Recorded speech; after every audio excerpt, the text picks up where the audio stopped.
I've been getting strangely hype for the Wrinkle in Time movie, directed by Ava DuVernay, or DuVernay.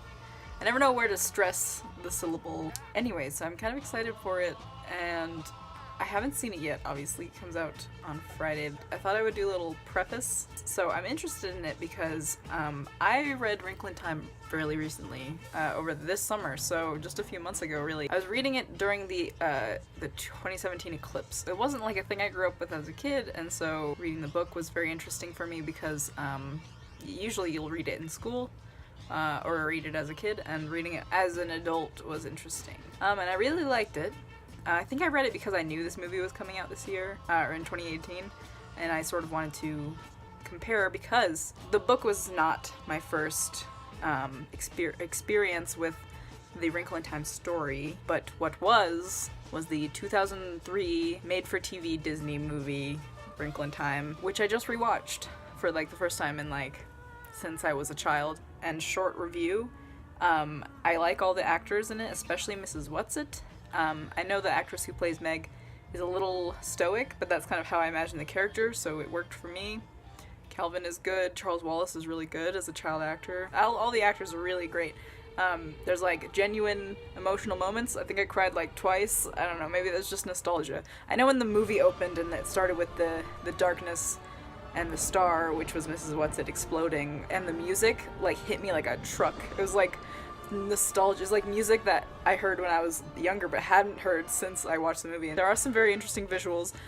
Probably the worst part about this movie is it was made in 2003. The CGI is not the best, to put it lightly. It's weird because they have kind of a mixture of practical effects and CGI, but a lot of the CGI used is during the tessering, or while they're in the Tesseract, or using the Tesseract. And some of it looks good, and some of it is just really computer generated and looks really weird. A lot of like the sets look pretty fake as well. I mean, I know they had a limited budget, and that's why.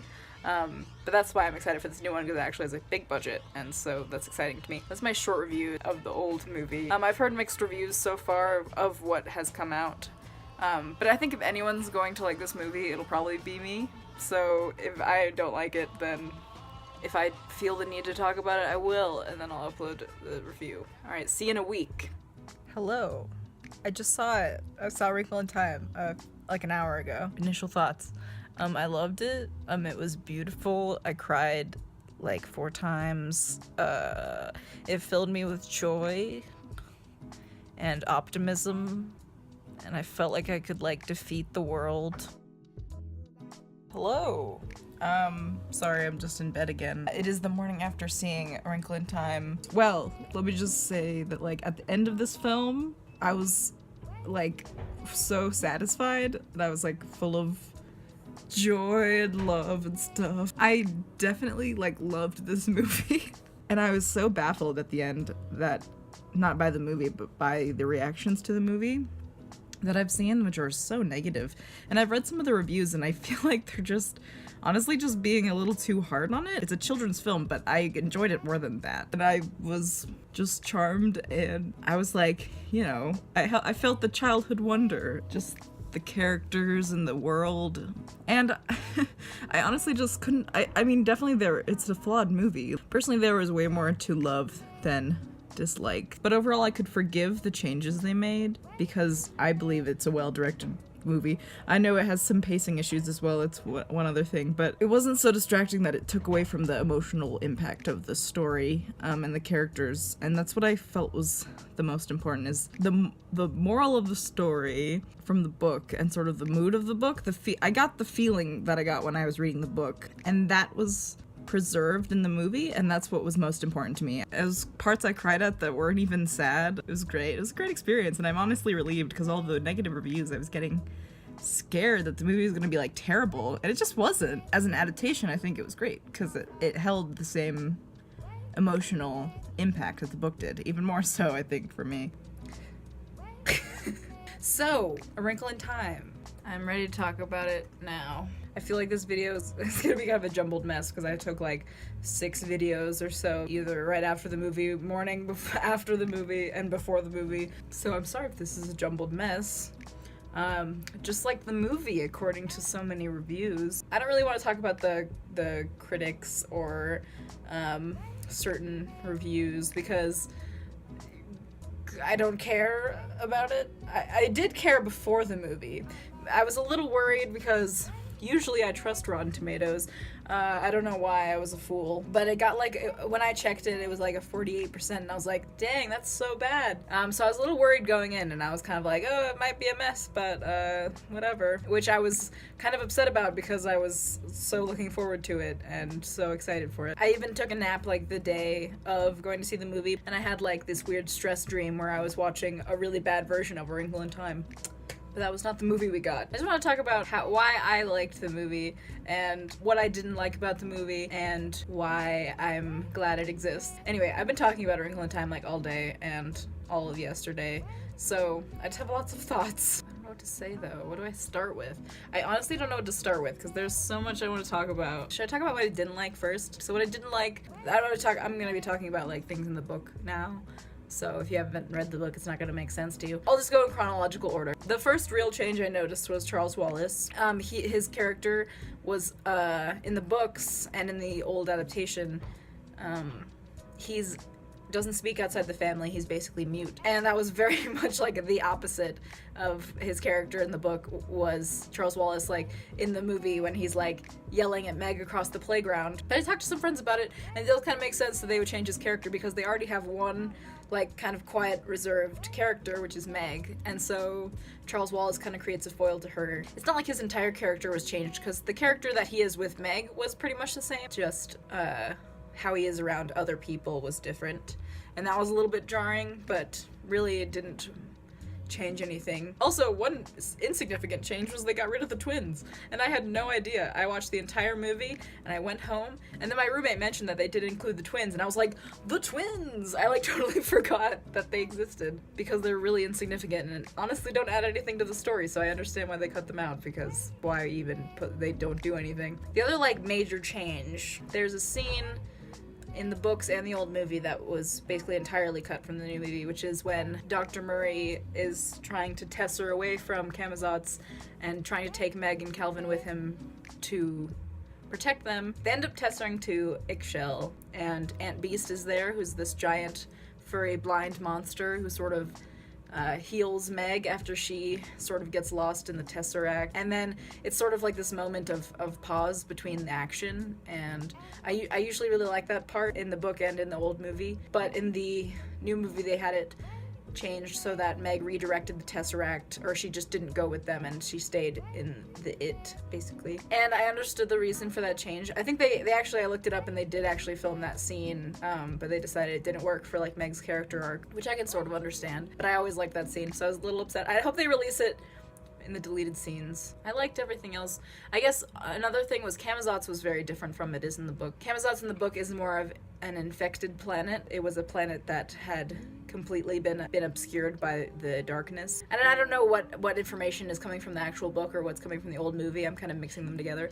But that's what Camazotz was. It was like if Earth had been taken completely over by the darkness, because Earth was already like half enshrouded by the darkness. In this movie, Camazotz was the like center of the darkness, or it was the darkness. I was a little confused by that, and it kept shifting, which I don't know how I felt about that. I wasn't bothered. I thought it was interesting, and it was a little closer to the book in terms of like the big white room. Anyway, so let's move on from things that I didn't like and then move into the things I did like. There were much more things I liked than didn't like, so I consider that a success. I felt in this adaptation Meg's journey, like character arc, was better addressed than in the old adaptation, and it was more of a focal point, and it was definitely like the most powerful part of the movie. Especially, I think a good example of that, one of the best things when I compare it to the old one versus the new one, is the way that she interacts with the Tesseract. In the old movie, every time she tessers, she sees like the beauty of it, and she experiences what everyone else experiences, which in the book it's different. In the book, she's in pain, doesn't really see anything, and she feels like she's drowning, and at the end, when she like realizes that she's worth more than she thought and is stronger than she thought, that's when she sees like the full beauty of the Tesseract. And they did that in the new film, and I thought it was awesome because at first I was a little confused because I was comparing it to the old movie. I was like, why can't she see like colors and stuff when she's tessering? And it's because of her character journey, which was, I thought, was a really cool part of the movie. I love giant Oprah. I don't know, I feel like that would rub people the wrong way, but I loved it. It was so like weird, and I loved it. Yeah, I loved all the weird stuff, and the lettuce creature that Mrs. What's-It turns into. It was good stuff. Everything on Uriel was really great.